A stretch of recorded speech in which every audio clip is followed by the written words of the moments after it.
Bem-vindos ao Turismo em Destaque. Hoje teremos um episódio totalmente dedicado à aviação, onde falarei das polémicas em torno do novo aeroporto de Lisboa e do posicionamento de Espanha nos países lusófonos, que nos está a fazer perder oportunidades.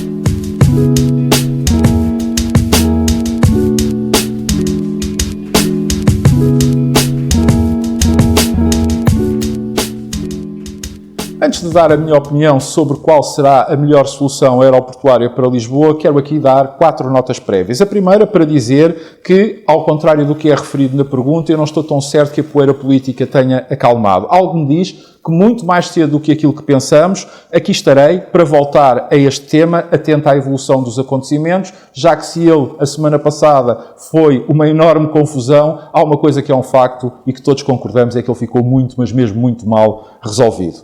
A segunda nota para dizer que estes últimos anos de governação socialista têm sido uma autêntica evolução na continuidade daquilo que se tem passado nas últimas décadas no nosso país relativamente à aviação, ou seja, um autêntico desastre.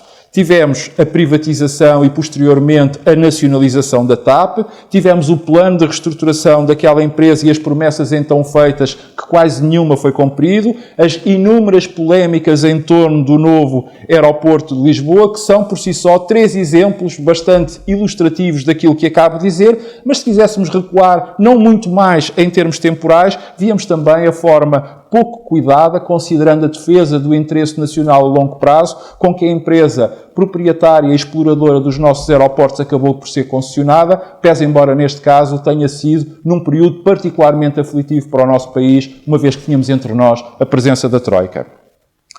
A terceira nota que eu queria deixar é para sublinhar o que há muitos anos venho dizendo e venho defendendo. Portugal nunca teve uma política, ou se quisermos, uma estratégia para a aviação, pelo menos há décadas que seguramente não a tem, e persiste em não considerar a aviação como parte integrante e peça fundamental da atividade turística, apesar de, por exemplo, ainda recentemente, nestes 2 últimos anos de pandemia, temos tido exemplos impressivos e ilustrativos desta situação, como sejam aeroportos desertos e a fazerem de parques de estacionamento de aviões para companhias aéreas.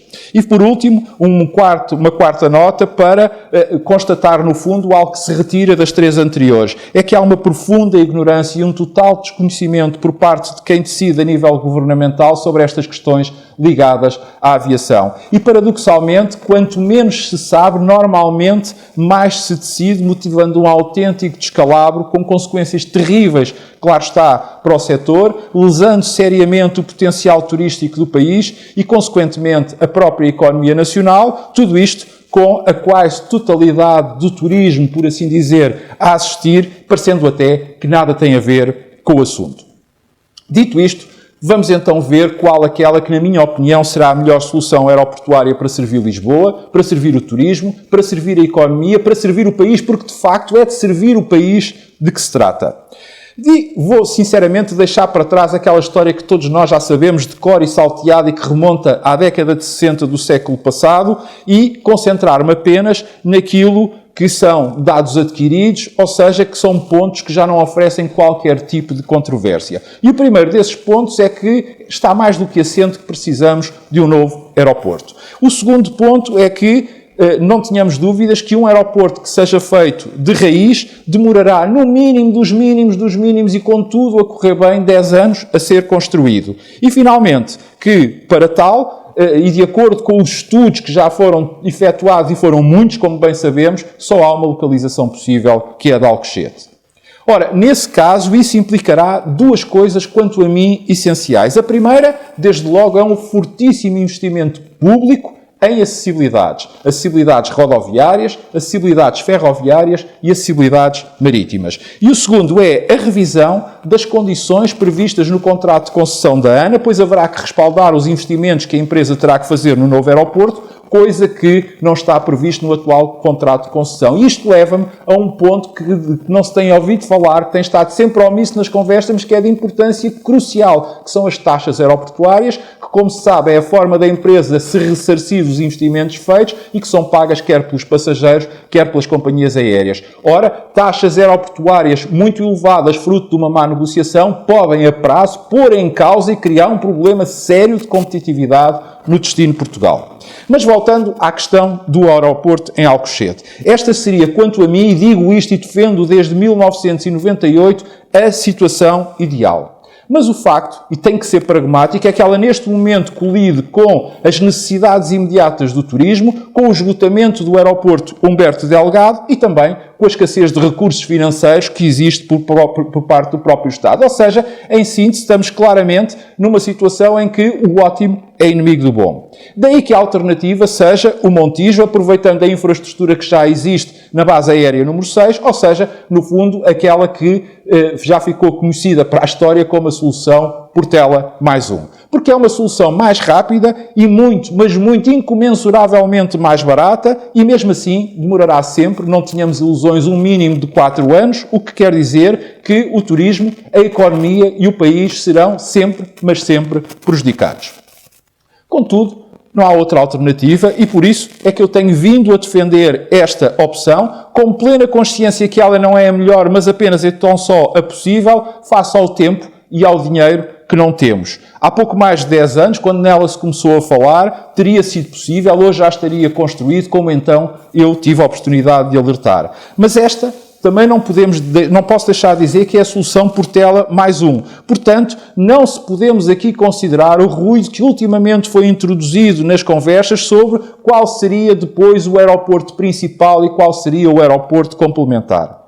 Se nós queremos manter a competitividade do hub de Lisboa, isto é, da placa giratória de tráfego aéreo de Lisboa, precisamos de ter e precisamos de dar, quer ao aeroporto Humberto Delgado, quer à TAP, armas para defenderem os nossos interesses estratégicos, com noção que não há uma solução ideal, que não há uma solução perfeita, principalmente do ponto de vista ambiental, e, nesse caso, teremos que deslocar para o Montijo os voos de carga, de baixo custo, seja as companhias low cost, seja os voos charters, e, eventualmente, outros que não precisem ou não necessitem de haver transferência de passageiros. Caso contrário, continuaremos, sabemos lá nós por quantas décadas mais, a discutir, a fazer estudos, a dar palpites e, acima de tudo, a não decidir. É que quem tudo quer, tudo perde. E nesta questão do aeroporto, já todos perdemos e muito.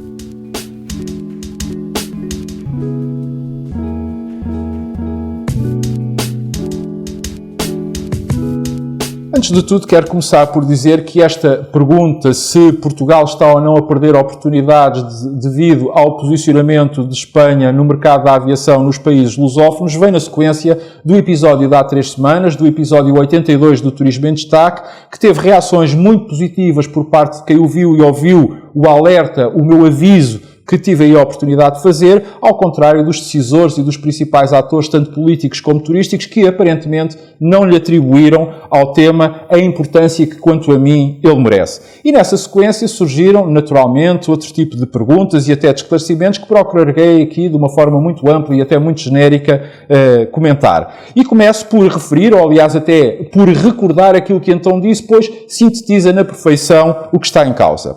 Ou seja, a TAG, isto é, a transportadora aérea angolana, fez um amplo acordo com a Iberia, como se sabe, pertence ao International Airline Group, conjuntamente com a British Airways, com a Aer Lingus, com a Level e com a Vueling, para que aquela companhia espanhola fosse o seu parceiro preferencial de distribuição de tráfego na Europa e também para outros continentes, mas aqui, sobretudo, o que é importante é a distribuição do tráfego no continente europeu. E isto quer dizer que a TAG voa para um ponto na Europa, leia-se Madrid, e os passageiros que aí não fiquem chegarão ao seu destino através da Ibéria. E o melhor exemplo disto, aliás, o exemplo que esteve na origem do meu alerta de há 3 semanas foi a rota Luanda-Porto, que neste momento já está a ser feita e é feita Luanda-Madrid em equipamento TAG e depois o Madrid-Porto com equipamento Ibéria, já que não estamos a falar de um voo direto. Obviamente que já todos percebemos aqui o que é que está em causa. Ora, se a TAG também voa para Lisboa, não faria mais sentido ser a TAP a fazer esta extensão ao Porto? Mas não faria mais sentido que este amplo acordo agora firmado entre as duas companhias, a TAG e a Ibéria, o tivesse sido celebrado há muito mais tempo com a própria TAP?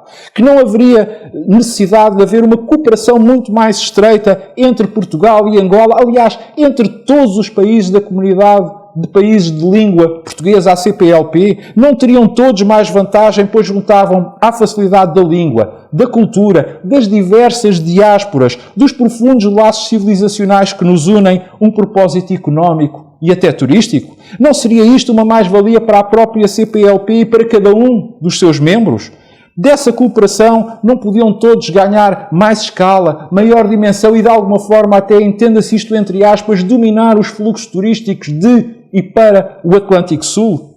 Sinceramente, parece-me mais do que óbvio que sim.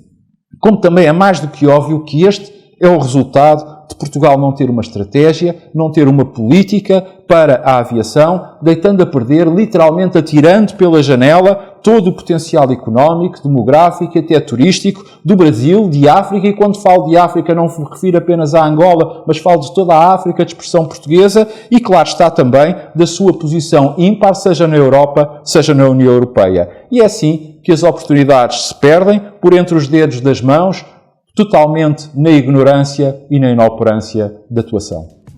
Voltamos a ver-nos para a semana. Até lá, saúde, paz, cuidado com a pandemia e já sabe que pode manter-se informado sobre o que mais importante acontece no turismo, subscrevendo gratuitamente um dos meus canais. O endereço aparece já a seguir.